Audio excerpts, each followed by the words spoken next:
ఎన్నికల పోరులో తలపడుతున్న యోధులు కర్నూలు నియోజకవర్గంలోని టీడీపీ, వైసీపీ పార్టీల అభ్యర్థులు ఎన్నికల పోటీలలో ఉన్నారు.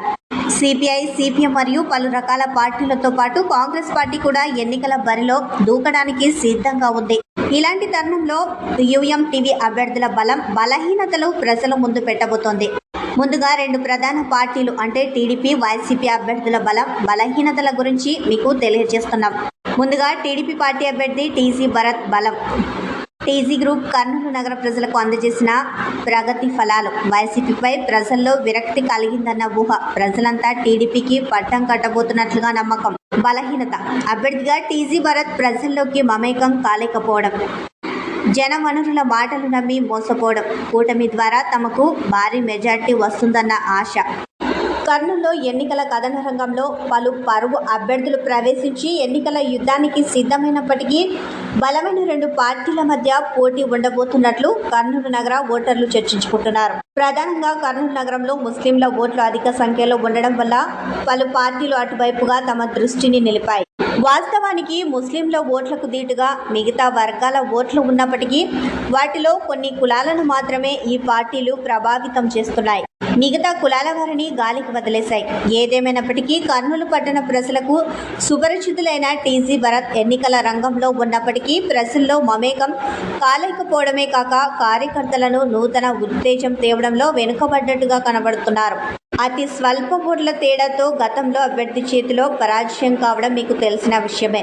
దాన్ని దృష్టిలో ఉంచుకొని ఎన్నికల యుద్ధానికి అస్త్రశాస్త్రాలు సిద్ధం చేసుకుని ఈ ఎన్నికల సమర రంగంలో సమరశంఖం పూరిస్తారు. అనుకున్న ప్రజల ఊహలను తలక్రిందులు చేస్తూ వైసీపీ ప్రభుత్వంపై ప్రజల్లో విరక్తి కలిగింది. వారి పార్టీకి ఓట్లు వేసి గెలిపిస్తారన్న భ్రమలో ఉన్నారు. వైసీపీ పార్టీపై ప్రజల్లో ఉన్న నిరాశ, నిస్పృహలను ఓటు బ్యాంకుగా మార్చుకోవాలన్న తపన ఎక్కడా ఈ నేతలో కనబడలేదని రాజకీయ ఉద్దండగులు చర్చించుకుంటున్నారు. ఇటువంటి పరిస్థితుల్లో టీజీ భరత్ ప్రజల్లో మమేకమై వాడవాడలోని అక్క చెల్లెమ్మలు, అవ్వతాతలతో మమేకమై వారి ఓట్లు సాధించేలా ప్రణాళికలు సిద్ధం చేసుకుని తమ పార్టీ ద్వితీయ, తృతీయ శ్రేణి నేతలను ప్రజల్లోకి పరుగులు పెట్టించి ప్రజాభిమానం పొందితే తప్ప ఎన్నికల్లో గెలవడం కష్టసాధ్యం.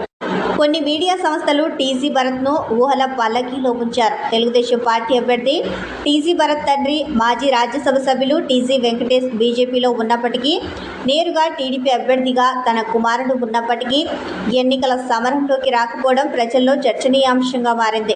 తండ్రి ఏ పార్టీలో ఉన్నప్పటికీ ప్రజలతో మమేకం అవ్వడం ఆయన నైజం. ఇదే ఆయనకు కలిసి వచ్చే అవకాశం. ఆయన ఎక్కడికి వెళ్ళినా పార్టీలకు అతీతంగా ప్రజలు బ్రహ్మరథం పడుతున్నారు. కానీ తనయుడు టీజీ భరత్ నైజం అందుకు భిన్నంగా ఉన్నదన్న వదంతి ప్రజలకు వచ్చింది. నిజంగా ఈయన ప్రజల్లో లేరా లేక ఇది వదంతా అన్నది తెలుసుకోవాల్సిన బాధ్యత టీజీ భరత్దే. కొన్ని మీడియా సంస్థలు తప్పుడు దారిలో ఆయనకు భ్రమలు కల్పిస్తూ మీరు ప్రజల్లోకి వెళ్లకుండా గెలుస్తారన్న ఊహల పల్లకీలో ఊరేగిస్తున్నారు. వీటిని ఫుల్ స్టాప్ పెట్టే రీతిలో ప్రజల్లోకి వెళ్ళి వారి మదిలో ఏముందో తెలుసుకోవాల్సిన బాధ్యత టీజీ భరత్దే. ఇకనైనా వాస్తవాలు తెలుసుకొని తన విజయానికి బాటలు వేసుకుంటారా లేక భ్రమలో ఉండి గతంలోలాగా ప్రత్యర్థికి టీజీ భరత్ విజయావకాశం కల్పిస్తారా అన్నదానికి కాలమే సమాధానం చెప్పాల్సి ఉంది. ఇక కర్నూలు నగరం నుండి వైసీపీ పార్టీ నుండి పోటీ చేయబోతున్న మాజీ ఐఏఎస్ అధికారి ఇంతియాజ్ అహ్మద్. ఈయన పలు విభాగాల్లో పనిచేసిన కార్యాధ్యక్షులు మరియు ప్రజాక్షేత్రంలో పలు ప్రణాళికలు అమలు చేసిన వ్యక్తి కాదు, శక్తి ఈయన. బలం ముస్లిం ఓటు బ్యాంకు కర్నూలు నగరంలో కలిగి ఉన్నామన్న ధీమా.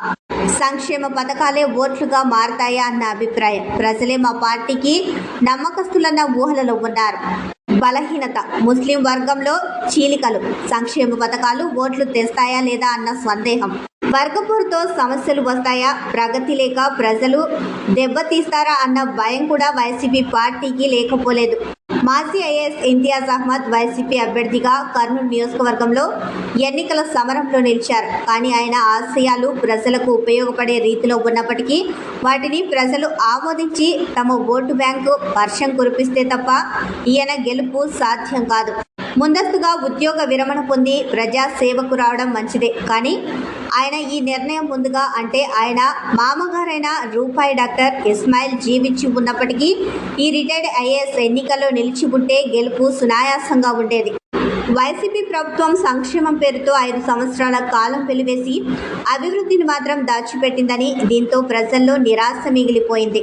రాజన్న బిడ్డ ఒక్కసారి అవకాశం అంటూ మా మధ్యకు వచ్చి ఓటు అడగడంతో చూద్దాం ప్రగతిని పరుగులు పెట్టించి నగరాన్ని నందనవనంగా మారుస్తారని అనుకున్న ప్రజల్లో ఈ ఎండాకాలం కర్నూలు నగరానికి తాగునీరు అందజేయడం కష్టంగా ఉన్నదన్న అధికారుల ప్రకటనలతో ఓటర్లు తమ నిర్ణయాన్ని అటు టీడీపీ వైపు మళ్లిస్తే ఈ మాజీ సీనియర్ అధికారికి చుక్కలు కనిపిస్తాయా?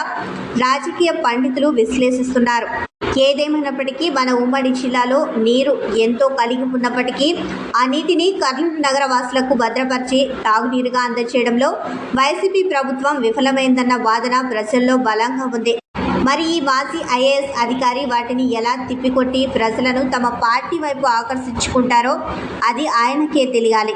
మాజీ శాసనసభ్యులు, ప్రస్తుత శాసనసభ్యులు ఈ అభ్యర్థికి పూర్తి స్థాయి మద్దతు అందజేయడం ఒకవైపు అయితే, ప్రజల నుండి సానుకూలంగా ఓట్లు రాబట్టుకోవడం మరోవైపు. రాజకీయ రంగంలోకి నూతనంగా ప్రవేశించిన ఈ మాజీ సీనియర్ అధికారికి ఇది మరో సవాలుగా మారింది. ప్రధానంగా ప్రజలను ఆర్థికంగా బలోపేతం చేయాలన్న లక్ష్యం ఇంతియాజ్ అహ్మద్ మాజీ ఐఏఎస్లో ఉన్నప్పటికీ తన ప్రయత్నం ఎమ్మెల్యేగా నెగ్గితే ఆయన ప్రణాళికలు ప్రజలకు ఉపయోగపడతాయి. ఏది ఏమైనప్పటికీ మీడియాను కలుపుకొని పోవడం లేదన్న అపవాదు ఈ మాజీ సీనియర్ ఐఏఎస్ అధికారికి మిగిలిపోయేలా ఉంది. ముఖ్యంగా స్థానిక పత్రికలు మీడియాతో మాట్లాడితే తన మనసులోని మాటలను ప్రజల్లోకి చేరవేసే పాత్రికేయులతో ఎందుకు సమావేశం నిర్వహించడం లేదో అర్థం కావడం లేదు. ఒక్క సిరాజ్ చుక్క 1000 మెదళ్లను కదిలిస్తున్న విషయము తెలిసిన సీనియర్ మాజీ ఐఏఎస్ అధికారి ఇలా చేస్తే ఎలా అంటూ రాజకీయ పండితులు, ప్రజలు చర్చించుకుంటున్నారు. ఏదేమైనప్పటికీ అటు టీజీ భరత్లోని బలహీనతలతో కర్నూలు నగర ఓటర్లను తమ పార్టీ అయిన వైసీపీ వైపు మళ్లించుకునే సత్తా వైసీపీ అభ్యర్థి ఇంతియాజ్ అహ్మద్కు ఉందా అంటూ రాజకీయ విశ్లేషకులు చర్చించుకుంటున్నారు. ప్రధానంగా ముస్లిం సామాజిక వర్గాన్ని కాక ఇతర కులాల వారిని కూడా కలుపుకొని వారి ఓట్లు తమకు లభించేలా ప్రయత్నిస్తే విజయం ఈ మాజీ సీనియర్ ఐఏఎస్ అధికారి ఇంతియాజ్ అహ్మద్దే అంటూ ప్రజలు చెబుతున్నారు.